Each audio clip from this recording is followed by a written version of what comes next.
Dr. Poland, thanks for joining me on the podcast. My pleasure. Yeah, looking forward to the discussion.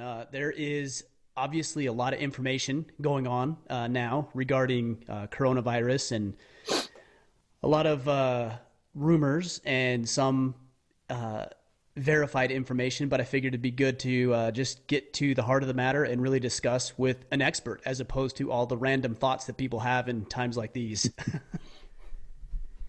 I think it's also probably pretty typical that people start to fill in the blanks if they don't have the information. Is that right? Yeah, exactly. And you see a lot of self-proclaimed experts and a lot of people who have a political or financial agenda sort of try to jump in on it.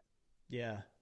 Yeah, it seems to me that's the case. And I also think there's probably a lot of fear that comes into play as well. I think as human beings, if there's something that is uncertain or unknown, Yeah, we're constantly trying to put all these little pieces of the puzzle together, even though it's not based on accurate and factual data, which I think is exactly. important in this context. Yep, well said.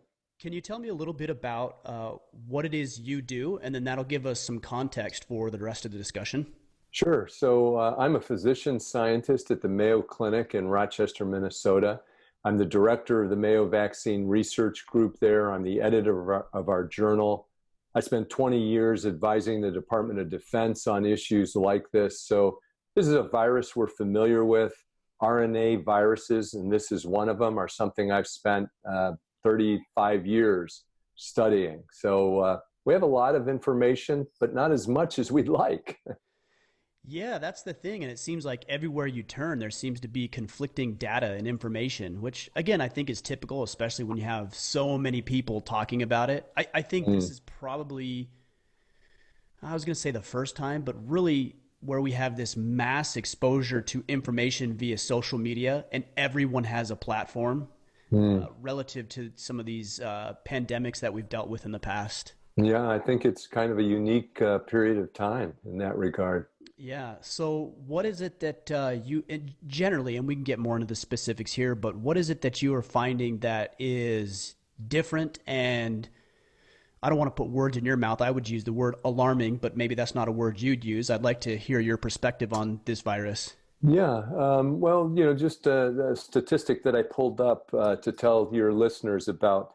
It took 67 days to reach the first 100,000 cases in the world. It took 11 days for the next 100,000. Mm. It took just 4 days for this last 100,000. So this is a fast-moving infection. I think, I don't know exactly the age demographics for your listening audience, but let's assume they're probably somewhere in the 18 to 60s plus year old age group. There's this misperception that this is not a serious disease for younger people, so-called iGens and millennials, et cetera. Mhm. That is a misperception. It's true that 80% of the deaths are occurring in people 65 and older. But in terms of hospitalization, 40% of the first 2,500 hospitalizations due to COVID-19 in the US were in people 20 to 54 years old. Mm. The other thing that we're seeing is that people who have a lot of what we would call comorbid medical problems, people who are obese, who are smokers, diabetics, who have heart disease, lung disease, which often is a lifestyle choice. Not always, certainly not type 1 diabetes or anything like that. And there can be genetic reasons for that. But we have become a nation of individuals that are not very fit. When I was president of the Defense Health Board just recently, there was a report issued called Too Fat to Fight. Mm. And unbelievably, this was a real eye-opener. 66% of the younger generation in the US that's draft age eligible, so that age range, two-thirds of them are either too obese to join the military, have substance abuse or mental health issues that would prevent that. Now put a pandemic around that, and you begin to see serious disease, deaths, surge demand on the health system that can't be met. Yeah, I think that seems to be one of the biggest problems is I see these graphs and this information about the steep curve with Yeah. the growing cases of COVID-19. And it seems to me that the whole social distancing Well, the major response or reason we're practicing social distancing is to flatten out that curve. Exactly right. Yeah, I just submitted an editorial for publication that has been accepted that goes through the reasoning behind this. And let me just take listeners through that briefly and simply. Let's say you live in a hospital that has a 200-bed hospital. You live in a community with a 200-bed hospital. They might have 5 to 10 ICU beds, maybe 3 to 5 ventilators, limited numbers of specialists. If 1 or 2 people come in, say a week with COVID-19, they can handle that. Sure. Start having 20 or 50 people come in a week, they can't handle that, and the mortality rate skyrockets. So what younger people have to realize is they might not end up in the ICU, probably aren't going to die from it. But they've got family members, they've got neighbors, they've got school and work and church communities that are going to suffer from that. And so I find it remarkable state governors are actually having to make laws to enforce social distancing and to close down nightclubs and restaurants where this transmission easily occurs. I think one other misperception to correct, unlike SARS, this particular form can transmit before you know you have symptoms. And that's different. Right. I mean, that's really dangerous because I think if I understand correctly, it could take anywhere from 10 to 14 days to be symptomatic, which means that you've had almost 2 weeks of interacting with other individuals. Yeah, or even longer. I mean, there's some case reports of even longer. And that brings up, Ryan, an important point that I think is really hard for people to understand. What you see now reflects what was going on with the disease 14 to 30 days ago. Good point. So when we start to see cases come down, we don't want to make the mistake that's happening right now in Japan, where they saw cases come down and say, well, let the kids go back to school. And I can guarantee you 14 to 30 days from now, we're going to see a big bolus of cases again. Do you feel like this, I was talking with my wife about this evening, is this something that eventually everybody is going to contract the virus at some point and we'll just learn to build up the immunities? At some point, I imagine we'll have some sort of vaccine against this. Is this inevitable? Well, we will have a vaccine. My lab is working on a vaccine. Other labs are too. The modeling studies have shown a prediction that 40 to 70% of us may become infected with this. Now, having said that, there are 4 different coronaviruses that circulate every winter and that cause about 30% of colds. So all of us have had 1 or more coronavirus infections. Okay. This one's unique. This one is elegantly and efficiently adapted. You may have seen some cartoons of the virus. It's got these little spike proteins or S proteins. Those are like a key that's looking for a lock on the cell. And that receptor, once it inserts into that receptor, it's like a lock opening and the virus can enter into the cell. And then it takes the cell over and uses your own cellular machinery to make virus and eventually kill some people. Yeah, I mean, this is it. Well, is this any different than the way that your traditional flu works? I know that we look at the death rates that tend to be slightly higher from what I've seen. I imagine part of that is because there's probably tens, if not hundreds of thousands of people who have COVID-19 that are not documented as tested positive for the virus itself. Right. I imagine those death rates will go down. Yeah, you're actually making a very important point, Ryan. Think of this as kind of a pyramid, okay? We only know the top little peak of the pyramid, people who got sick enough to come to the hospital or for whatever reason got tested. This big base of the pyramid, we have no idea. I mean, zero idea. It's there, and it's probably extensive given how bad the peak of this has been, but we don't know the full extent of it. Now, what's different about flu? Well, the case fatality rate with flu is about 10-fold or more lower than it is with this. So a difference there. The other thing is flu strains circulate all the time. We get flu vaccines. And so we do have some level of immunity usually. And where we see deaths from flu are the very, very young and the older people, pregnant women too, by the way, which is a different story, and people who have chronic medical problems. So similar and yet different in other ways. Right, that makes sense. Are there? It seems to me that we're taking more of, and I say we as in the U.S., taking more of a social distancing approach to flatten the curve. If I understand correctly, you contrast that with the UK, for example, which is let's isolate those who have compromised immune systems, the elderly, and then at some point everybody's going to contract this. We're going to build up the immunities, and it's going to work itself out. Do you see one being more advantageous than the other? Outside of the medical system's ability to handle the cases? Yeah, I think the UK started to approach it differently. I think they've done a pivot toward the direction that we're going. Now, I think part of that was based on the idea, develop a herd immunity, so to speak, and don't destroy the economy. Right. This is going to hurt economically, short term, but it's going to hurt economically. And I have framed the choice this way. In the US, I think we have two choices. One is shut everything down now that isn't essential and use social distancing, technology, the things you and I are doing right now that no generation could do before. Right. Or find out that the medical system will be overwhelmed. Some of the mathematical modeling studies suggest overwhelmed by 8-fold over our actual capacity, and then suffer the deaths as a result of that. I think the wisest thing to do is shut it down now, except for essential activities, particularly shield your most vulnerable, just like we would do in any other situation.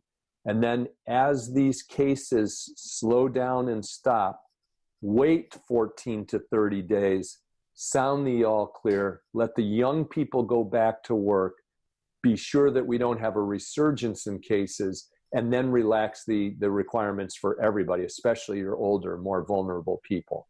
So let's say that we do take that route that you suggest. What is the ultimate objective? I'm having a hard time understanding why in, let's say, 90 days or 120 days or whatever it is, that everything will have subsided to some degree miraculously, or what is it that we would be waiting for over the course of self-quarantining ourselves? Yeah, so the primary thing you're trying to do is drive death rate down by driving what's called the reproductive number down. So every virus has a reproductive number. With this virus, it's about 2.4. What that means is if I got infected and I'm the average Joe, I'm going to infect 2.4 other people, and they're going to infect 2.4, and this thing just keeps growing. If I can drive that down to less than 1 by social distancing, it dies out. So you're trying to prevent this surge demand. I mean, it's like a tsunami right now in New York and Italy and California from talking with my colleagues. They're overwhelmed. They're making choices like, well, if you're 80 or 75, we don't have a ventilator for you. Something no doctor ever wants to say to a patient. Of course. And you're trying to spread it out long enough that it either disappears or we start having antiviral, antibody, or vaccine countermeasures to defeat this thing. Now, I'm using some words that hopefully will mean something to a lot of your listeners. To me, this is a war, okay? What do you do in wartime? You take unusual measures, and often, if we were talking about an offensive action, we would do whatever it takes to degrade the enemy's will to continue. Well, in a like way, now a virus doesn't have a brain, of course, but in a like way, are we going to take the measures, even though they are difficult, expensive, disruptive measures, to protect our family, to protect our community in the best way we know how, absent currently having any other biologic countermeasure? Yeah, that makes sense. Did this happen? Let's go back 100 plus years, the Spanish flu, for example. Yeah. Did it happen very much the same way? Obviously, there was more social distancing just by the nature of not being able to transport and move as easily from continent to continent and everything else. Is that how the Spanish flu died out? Like, do we have a history of flus just dying out naturally? Yeah, yeah, we do. And what happens is that they then become seasonal. So there are vestiges of the 1918 influenza that circulate today, parts of that viral genome. Interesting. So that is one of the things that we wonder about. It's speculation.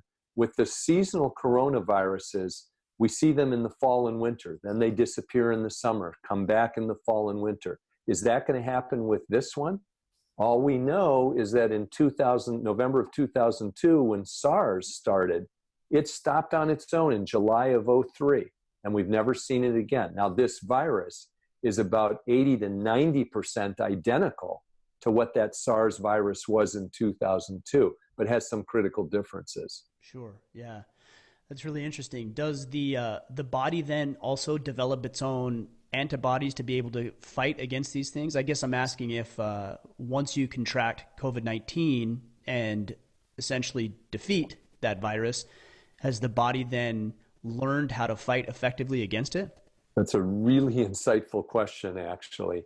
And the thinking on it is very mixed.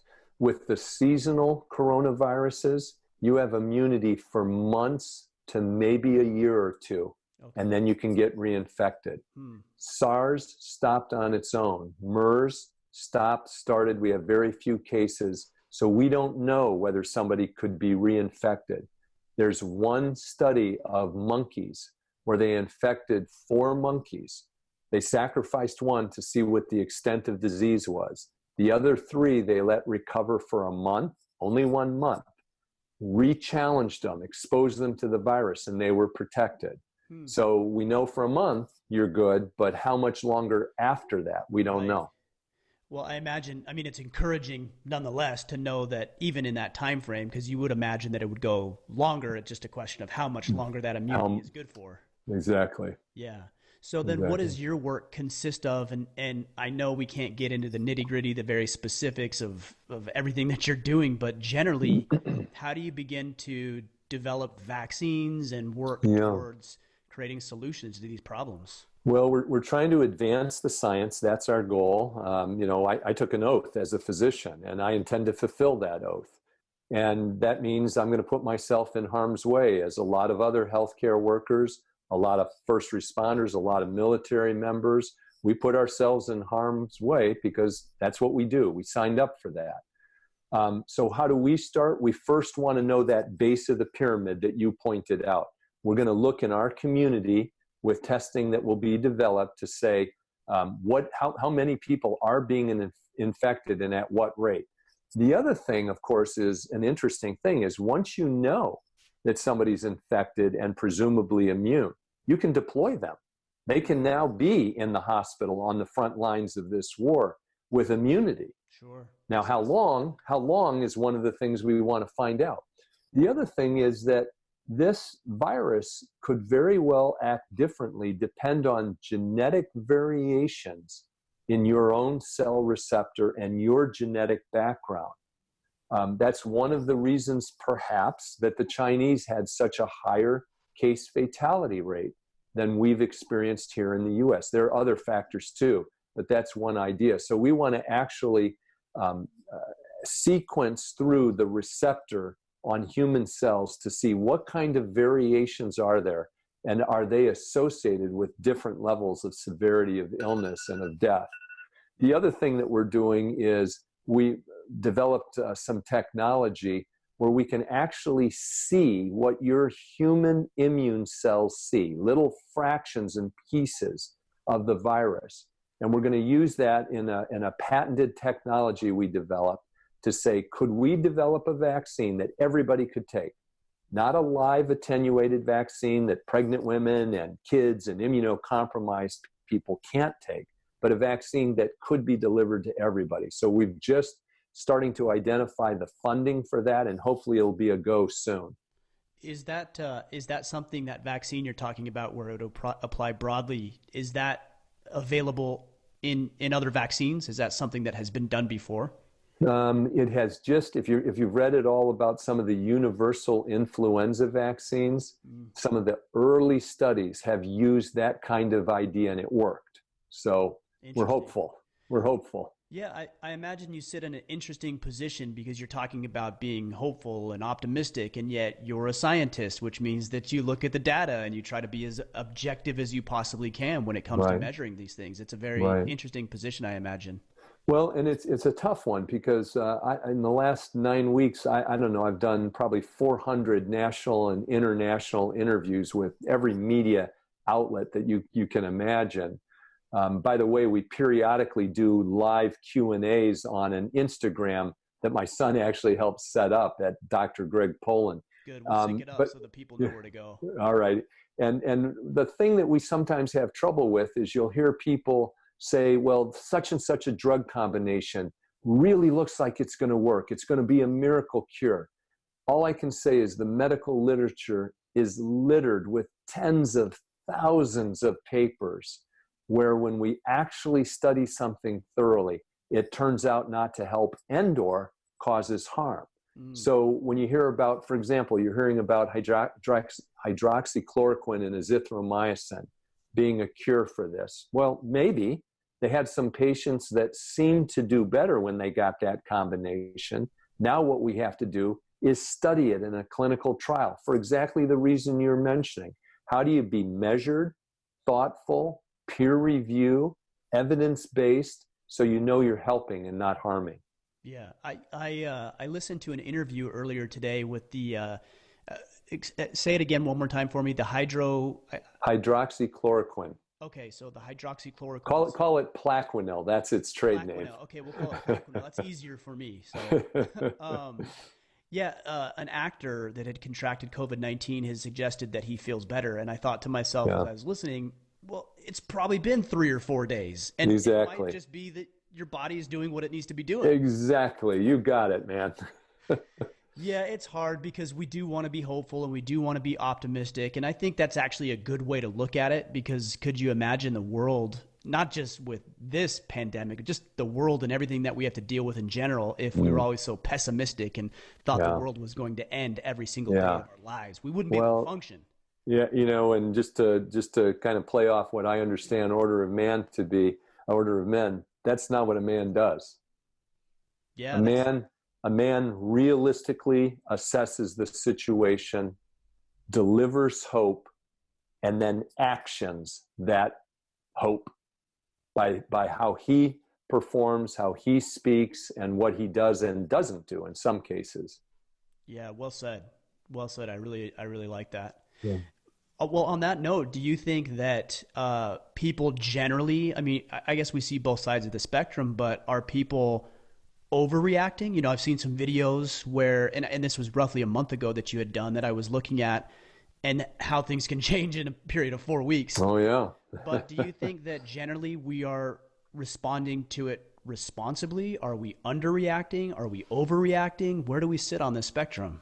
I think that we were slow to react given what we saw happening in China and then started seeing happening in Italy. I Mm, think we had a mindset that that's over there and it isn't going to happen here. That was wrong. The second thing is these things happen just beyond human attention spans. We had SARS in 2002. We had vaccine candidates that never got past the starting line. So we could have and should have had a vaccine. We should have been prepared. This is the third novel coronavirus. There will be a fourth and a fifth. no doubt. So we've got no excuses after this one. I think those are big issues in how we think about that and how we prepare and react for the future. Do you think that the public just loses interest and therefore these things don't continue to get funded? Like, how does this type of thing die out? It seems to me that we're on a pretty, well, I was going to say predictable cycle. I don't think it's predictable, but we are definitely on a cycle when it comes to these introductions Yeah. of these Well, types of viruses. in a sense, what I would call it is irregularly predictable. Sure. We know Makes they're sense. going to happen. And in general, you have at least one or two pandemics every century, as it turns out. Hmm. So they will happen. Science is not a spigot that you can turn off and on. Scientists get absorbed in new things. If they don't have any funding, they leave that field and do something else in science. So we have to, I think, really as a nation, but also as a globe, say, here's a fund where we're going to continue, even though it might disappear. We know it's going to come back. Zika was a good example of that. There's no Zika funding right now. We're going to see Zika again. The mosquitoes and the virus they carry didn't just go away. Sure. Yeah, so we'll have that again.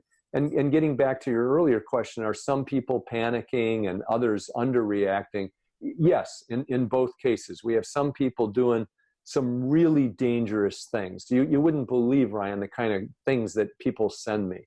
Let's put bleach in cotton plugs and put them in our nose. Oh. Okay, that'll destroy your nose. Right. Or gargle with dilute bleach or swallow it.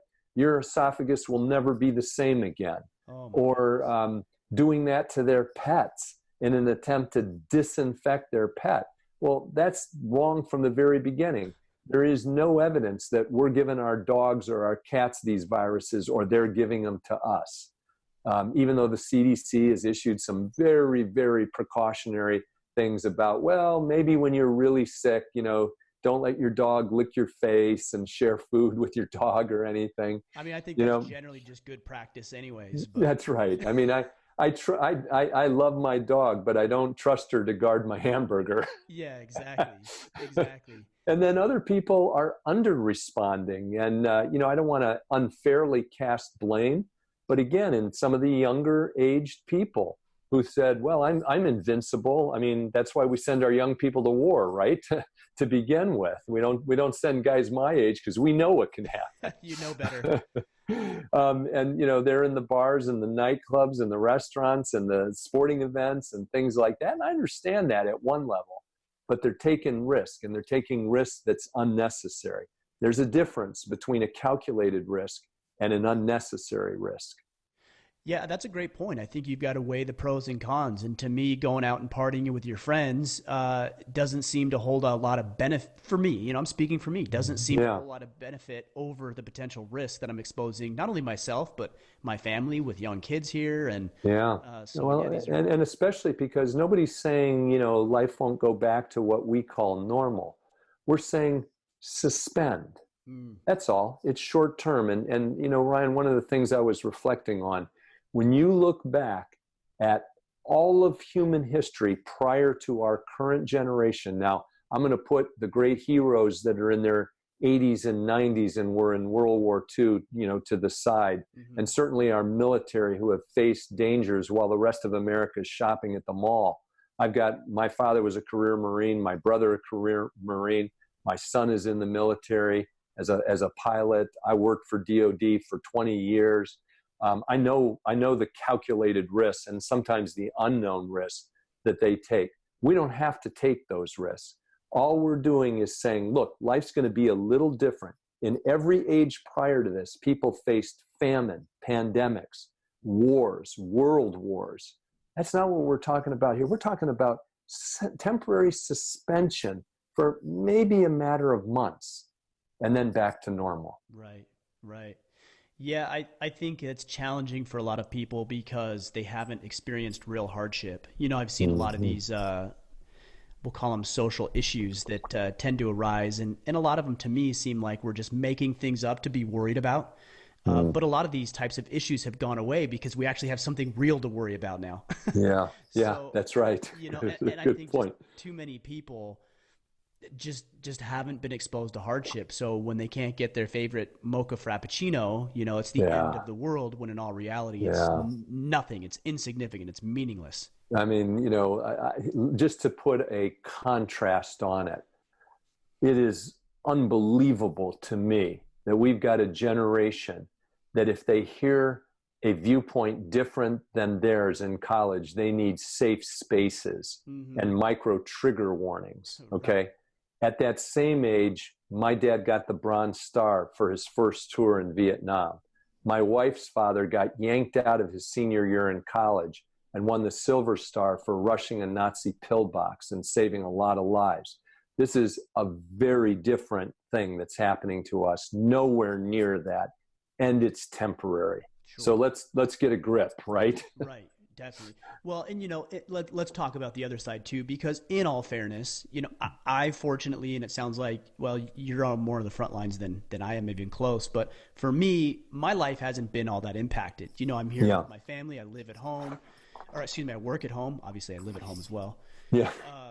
I can do my work remotely like we're doing now, but there's people out there who don't have work and don't have Yeah. incomes, and Yeah. they can't have their kids going to daycare. So, there are some real hardships. Yes. And I feel for a lot of these people because either they didn't plan or they didn't have the means to plan ahead financially and have their food storage and things like that in place prior to something like this happening. Yeah. It's pretty tragic for a lot of people as You're, well. you're very right. And, again, I think a man shares out of his plenty with Mm, his neighbor. And I think the reason for a government, the only reason I can determine, is for the government to do for the people what they can no longer or can't do for themselves. And that's where we need to focus efforts. hmm. Let's go back to the conversation about genetics, because you said Hmm. you and your team are looking at ways genetics affects the efficiency of this virus or the inefficiency. Is there things that we can do on a personal level to not necessarily change the genetics, but change our biology, change our physiology to help us combat the virus that we're dealing with right now? Ryan, I got to say, I'm impressed with the amount of biology you know. I don't. I know a few words to make it sound like I know some things, but I Well, I know nothing. you're impressing me. Okay, good. Well, I feel better about that. You're exactly right. We're not changing genetics, but some of the things that our mothers and grandmothers taught us actually turn out to be true. We can measure these in the human body. We can measure these in the test tube. When you get a proper amount of sleep, when you eat right, and that's another whole topic about people eating right. When you're exercising and you're fit, I'm looking at you and you can see me. We're fit individuals. Sure. We have a responsibility to take care of our bodies. How are you going to take care of your family if you can't take care of you? How are you going to mentor the next generation if you don't do that? Those things actually work. The people who do best are not smokers. They're not obese. They've taken care of their bodies. Their cardiovascular and respiratory systems are fit. They're outside. There's no reason you can't be outside. Nobody's saying that. You just keep social distancing in mind. You can still run. You can still walk. You can still bike. In fact, it was kind of interesting. Right now, I'm on a small island off the coast of Florida, and it was 10:30 at night. I just finished the last interview, and I decided, come on, we're going to go do a little PT here. Mm. So we go outside, and I am amazed. The normally absolutely quiet, busy streets have kids 6 to 10 feet and other people 10 feet apart riding their bikes at night. Oh, wow, that's cool. Isn't that Good for them. isn't that funny? You see more. It seems to me you see more, in a way, social interaction Yes. with wildlife and nature during a quarantine than you ever did. Yeah, we were close in proximity, but we weren't socializing. We're stuck on the Yeah. subway, and we're hoarded in these little planes, and it's like there's no social dynamic of it whatsoever. So You it's know, very interesting dynamic what's happening now. it is. My wife and I were at the grocery store 2 nights ago. And normally, maybe somebody would, nod at you or something like that, but usually not engage in conversation. What we found is we ended up spending longer in there than we anticipated because everybody wanted to talk. Yes. They Yes. maintained their distance, which was fine. And I'm a type A extrovert. I want to talk too. Yeah, it is. Well, definitely being social. I think this is probably the hardest thing for a lot of people is we're social creatures, right? Yeah. We want to be with other people. We want to share Yeah. stories. We want to experience lives of other people. That's a challenging thing for a lot of people. You raise a good point with that because we talked about physical health, but there's also mental health and, if I can say, spiritual health Sure. that Yeah. are important dimensions of how we were created and how we're meant to live. So, as men, if we're going to lead our families, it's not just the physical. It's not just providing, housing and shelter and heat and food. It's more than that. Those are the basics. We've got to figure out winsome ways that are helpful and not harmful for our kids to still have social interaction, even if it's using technology. I was talking to my daughter, and she was saying, you know what people are doing now? They're going to Facebook Hangouts, and they're watching movies together and texting each other, and Yeah. or playing remote video games or something like that. There are things that can be done. Pay attention to the effects of, to some degree, social isolation, and pick up on that and figure out how you deal with that. The same with the spiritual. If we're going to be in home quarantine and we're going to be teleworking, this is not a time off. This is a time to pick this up. And with your permission, can I read a verse? Absolutely. So this is a verse that caught my eye last night. I try to read through the Bible every year. This is from Joshua, and it comes from the first chapter of Joshua, verse 9. And I'd like everybody to hear these words, and I'm gonna read them the way I think they were said. Have I not commanded you? Be strong and courageous. Do not be frightened and do not be dismayed, for the Lord your God is with you wherever you go. And that's a promise. That's a promise I see all the way through the pages of Scripture. And I believe that promise, and I believe that God will keep that promise. And I think that that's something that we're to teach our children and give them the same hope that we carry.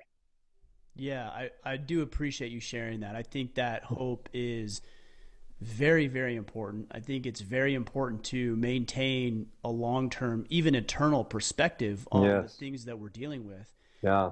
My background is financial planning, and it's interesting because I got into the financial planning field in 2008, 2009, about the worst time prior to the last several months. Good call, Ryan. Yeah, exactly. And it was interesting because I had people, show me their portfolios, and you'd see, if you look at it in a 30-day or a 60-day period, and even now people are looking at it and thinking, the world's going to end and everything's going to fall apart. And look at this. Just stop. Just pan back. Just pan back a little bit. Pan back a year, 5 years, 10 years, and you won't even recognize that.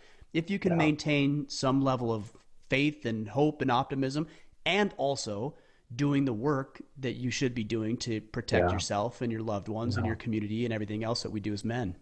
Yeah, absolutely. I think I heard it expressed this way, and it resonated with me.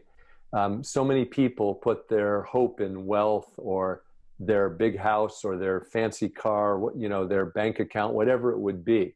And here comes the smallest thing known, a virus, and it is shaking the globe. So what's your hope really going to be in? Yeah, that's a good point. I mean, these are microscopic, right? Yeah. And it's 0.1 micron in size. Yeah. It's pretty amazing. So how did you pick this field of work? I mean, you could have gone a lot of different directions. What drew you to this?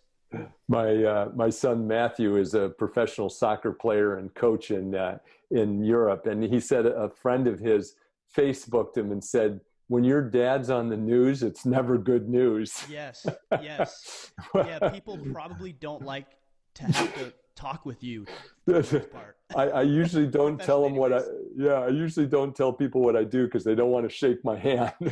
Yeah, I bet that's true. I went into medicine, and this is an interesting story, and I think it relates to one of the things I think will happen as a result of this pandemic in young people's lives is they'll be stimulated to go in science. So when I was 4 years old, I got my finger caught in a door, and my sister cut my finger off. Ooh. And my mom tells me that I didn't cry. I was fascinated by what I saw. I went to the hospital, 4-year-old kid. We'd normally anesthetize a kid like that because they'd be screaming, they wouldn't hold still. They didn't have to do that with me. And the doctor, a young Navy lieutenant, my father was in the Marine Corps and stationed in Kaneohe Bay and in Hawaii. He said he was amazed that this kid just wanted to ask questions. So I became a doctor as a result of that. And then when I was in my training, I began to notice how many people were getting admitted to the hospital because of complications of flu. Mm. And then I saw an older man who had slipped on the porch. This was in Minneapolis, skinned his elbow and very near died of tetanus. Oh, And I wow. began to realize just the toll that we accept from infectious diseases. And I thought, this is my war. This is Mm. the one. I felt called to this, as well as spiritually. I'm also a student right now in seminary. Is that right? Yeah, and I thought this is the direction that I'm going to go, and I've not wavered from it. You're fortunate to be able to find that at such a young age. That's a Yeah. very powerful thing. And then to listen to it, because I imagine there's been all sorts of roadblocks and hurdles and Oh, obstacles that would oh, otherwise keep you from pursuing yeah. this path. I mean, I had no direction on how to get into college, how to get into medical school. I had no money. I just figured it out as I went, and I recognize now that that was a gift from God. That wasn't of my doing. Hmm. You used an interesting term. You said that we've just accepted and I can't remember exactly what you said, but accepted the fallout of certain people dying, right? A certain Yeah. percentage. It is interesting because when we talk about the death rate, for example, of this virus, we talk about the flu being zero point 0.1 or zero point 0.2, whatever it is, and we talk about this being anywhere from 1 to 5%. Well, those numbers aren't just numbers. Those are dads and wives Yeah. and brothers and grandfathers and Yeah. business owners and leaders in the community. And so Yeah. I think the fact that you're seeing any fatality as not acceptable is a good indicator that that's a path that you pursued wisely. Yeah, well, I mean, on the one hand, we were all born with an expiration date. We just don't know what it is. Right, right. And on the other hand, you don't want to see any brother or sister or child or parent or grandparent or neighbor fall from something we know how to prevent. Mm, And that's what it is for me. What really gets me is what I kind of call the needless death, something where we could have intervened and where we're now saying we coulda, we shoulda. what as we think about how to deal with this from a cultural and a societal level to medicine and how we deal with these threats in the future, what is it that we're going to need to be aware of? I mean, if we're at Mm, some point we will, I have full faith that we will neutralize this threat, absolutely. but Absolutely. that's not to say that we won't experience something that's far worse than we're dealing with right now. So what do we need to be on the lookout for moving forward? So, one of the things we really need globally is we have to fund public health, which has really been kind of shaved back in many countries over the last decades. And the reason for that is surveillance. So, what's Mm, coming? We need to know what's happening in the remotest part of the world because nowadays, as you pointed out at the top of the hour, nowadays anything like that is 12 to 36 hours away from us. So we are much more connected. 1.5 billion people travel internationally every year. hmm. And we need to realize that that means that there are advantages, but also risks to that. We need to have global funds where we have the monetary resources to attack these things. Not just the rich nations, but everybody needs to participate in this. We need countries to take responsibility. China must regulate these wet markets. I've been over there. I've Have you? gone Yeah. into those markets myself, taken pictures and looked at them. They are dangerous. I never saw any refrigeration, any ice, any hand washing.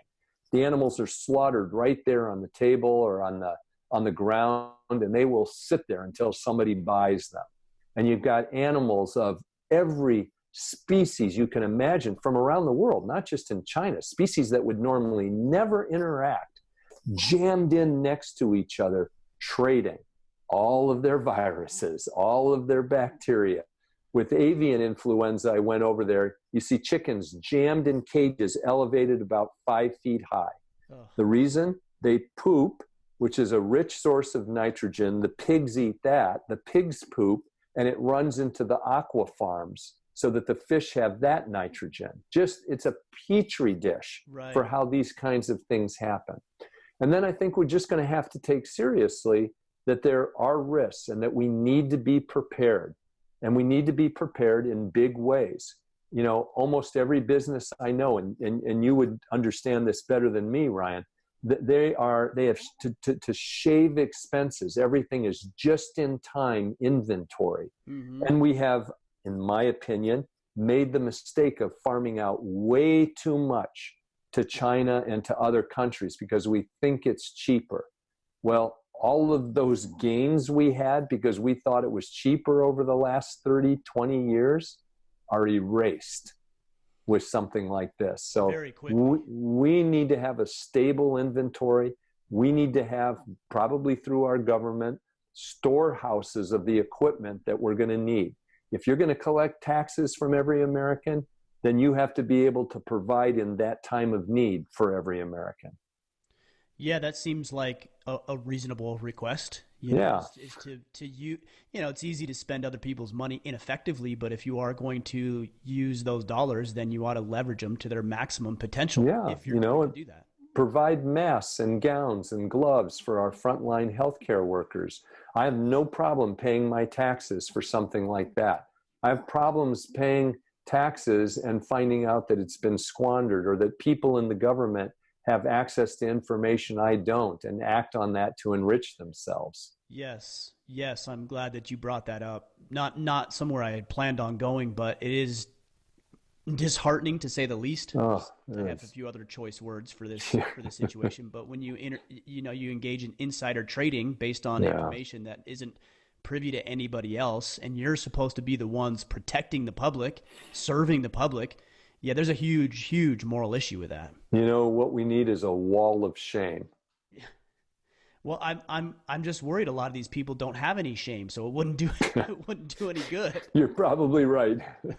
I also think there's a level of arrogance, and not just in our politicians like we're alluding to now, but even just us and the way that we consume and the way that we believe that nothing could ever happen to us, and that arrogance is coming to bite us in the butt right now. Absolutely true. One of the things I'd like to do, if you like to go this direction, is sort of talk to what can people do in their families to protect themselves. That would be great. Would that be okay? Useful. Yeah. So the way I think about this is the same way you would think about any war, any endeavor you're going to embark on. You think about the context and what are contextually appropriate layers of protection. Okay, so where I live, when nighttime comes, I lock my front door and back door, 2 layers of protection. I close my first floor windows, second layer of protection. I flip an outside light on, 3 layers of protection, that's all I need. You live in other areas of the country, you might have an alarm system, 4 levels now. You might have window bars, 5, a panic button, 6 layers of protection. So what is that for you based on where you live and your family's context? You have an older parent living with you, a child that has a medical problem, and you do 2 things. First of all, and these are simple, but they are profound in terms of actionable items. You cannot get infected with this virus. It is impossible to get infected with this virus if you don't breathe it in or introduce it into your body by contaminated hands. So think of what that means. When you're going to go out in public, social distancing. If need be, you can make your own cloth mask. Does it work? It helps because you won't breathe in. You won't breathe in those large respiratory droplets. And it's more than anything, it's a memory aid to not put your fingers on your face. Second thing is hand washing. If you go to YouTube and you look up Dr. Polin and Jimmy Kimmel, we do a skit on there that shows people how to wash their hands. We put a substance on their hands that's invisible, but it glows under a black light. And they're shocked at how poorly they wash their hands and what you actually have to do. And hand washing is the best. Second best is hand sanitizer. Now, here's the problem with hand washing. I have never, ever, and just to be clear, ever seen a layperson wash their hands properly. Sure. But they all think they do. So that's a problem. The same thing applies to hand sanitizer. They think they know how to use hand sanitizer. The ones that work are the ones that are 60 to 70% or more alcohol. And you have to, when you think about it, the riskiest thing in terms of touching a contaminated surface and then infecting yourself are your fingers. Nobody washes the fingertips or uses hand sanitizer very well on their fingers. Yeah, they do something like this rather than this, and then rubbing into each individual finger and even using enough of it. You need a quarter to $50 size of it to really coat your hands and let it air dry. Don't wipe it off on a towel. You wipe your hands on a contaminated towel after you get done with it. So you just defeated the purpose of using that sanitizer. Right. So, those are the two immediate layers, social distancing a third, that we do to protect ourselves. Then in your unique circumstances, you decide what to do. In my home, you don't enter my home until you've sanitized your hands. Okay? We don't leave a store without sanitizing our hands. Nobody comes into my home that's sick or coughing or has a fever unless it's my family member, and then I will take care of that. Sure. And we do the reasonable things that scientists tell us are reasonable to do. And they work. They're really effective. I think a lot of people overlook this because of the simplicity of it. Yeah. We have a tendency of doing that. If it's not complex and complicated and sophisticated, then it surely it doesn't work. Yeah, it's not high tech. Yeah. Right. No, that's good feedback and something that I think is very important. I've got a friend here in Maine. They're an apparel and a lifestyle company, all manufactured in the USA. They make gis and rash guards, pants, boots. They make a lot of different stuff. But they've shut down most of their operation in those things, and they've started making these masks, these fabric masks that go around, and they have a sleeve that you can actually put some sort of a mask, like either an N95 or some other type of mask. Yeah, so they're doing some great things here. Yeah. Good for them. Yeah. Yeah, I mean that's another good thing is we see, in times of hardship, we see people's true colors, and we see how much good is actually in the world and how many people are willing to step up and exactly. So, it's a war effort. We're in this together. And actually you put your finger on something that I've been saying, where with this generation, our generation, we have to move from me to we. And that's how we'll do best. That's how we always do best. That's why we're built for community. Well said. Well said. Well, Dr. Poland, I want to be respectful of your time. I know you're going for a run here in the next several minutes, and I want to let you get onto your night and do that. I do want to ask you a couple of questions. We touched on one a little bit earlier, but what does it mean to be a man? My first response to that is that's probably, in fact, I'm going to do this. I am going to write that on a 3x5 card and tape that on my bathroom window, because I think that's a question I need to ask myself every day. I think that's a profound, though simple, a profound question. For me, a man, first of all, analyzes himself, knows himself. What are my strengths and what are my weaknesses? And then I work to correct my weaknesses. And I have many of them. I'm a human being and I falter. I got to recognize those, be able to accept the consequences of those and do better next time. And I think by being a man like that, you can then lead your family. And again, I think that is in the physical, the mental, and the spiritual realm. And I raised my children that way. They got to see firsthand, we didn't hide anything from them, whether it's finances, whether it's what I do at work, what's happening in the military, not scaring them inappropriately if they were young kids. But I wanted them to be realistic, and I wanted them to see Dad's working hard and Dad's not going to be home right now for this reason. And they grow up to be responsible adults. So I think that self-knowledge, that self-management, that mentoring is an important part of being a man. You start with you move to your family, to your God, and then to your neighbor and your community. And that's not always easy. I recognize that. I'm not trying to be Pollyannish, but a man shares out of his plenty. A man helps those who can't help themselves. And a man recognizes that that's a duty, not something I'm doing to get glory or pat myself on the back. That's a duty of a man. That's really powerful. I really appreciate that perspective. Thank you very much. Thank you. Well, what is the best way to connect with you, to stay in touch? I know you're putting out some video content, it sounds like, on Instagram with the help of your Yeah, son. yeah. Obviously, I've seen a little bit on YouTube. Where do we go to follow? Yeah, I think if you go to Instagram, Dr. Greg Polin, also a YouTube channel, Dr. Greg Polin, we'll probably try to do another Instagram live Q&A. Ryan I've really enjoyed this with you. It's the first I time have I've as gotten well. to meet you instead of just watching. Right. Um, so I'd love to do another show with you because things are changing. And if we can get that information to listeners, then they can action that information. So, Definitely. and Yeah, then let's do another something on time, Instagram. That would be yeah. great. Oh, Okay. And then another time we can come back and talk from the perspective of a physician of how do you take care of yourself and your hmm family? What does that actually look like? definitely. Yeah, I'd be honored to be able to do that. Yeah. Well, as we wind down, I want to thank you for your time, your expertise, obviously your willingness and sacrifice to be on the front lines of this. I know this is Thank a you. very it's an interesting situation, to put it mildly, and I'm Yeah. glad to know there's people like you on the front lines willing to Well, engage and do something about it. well, thank you. And thanks for helping to get knowledge out. That's really our best weapon is Definitely, knowledge. definitely. And I'm going to make sure to send Matt an email and thank him for the introduction. And if you'd Yeah. pass that along as well, I'd appreciate it. Sure. Sure. All right, thanks, Dr. Poland. All Appreciate righty. it. Blessings. Stay safe.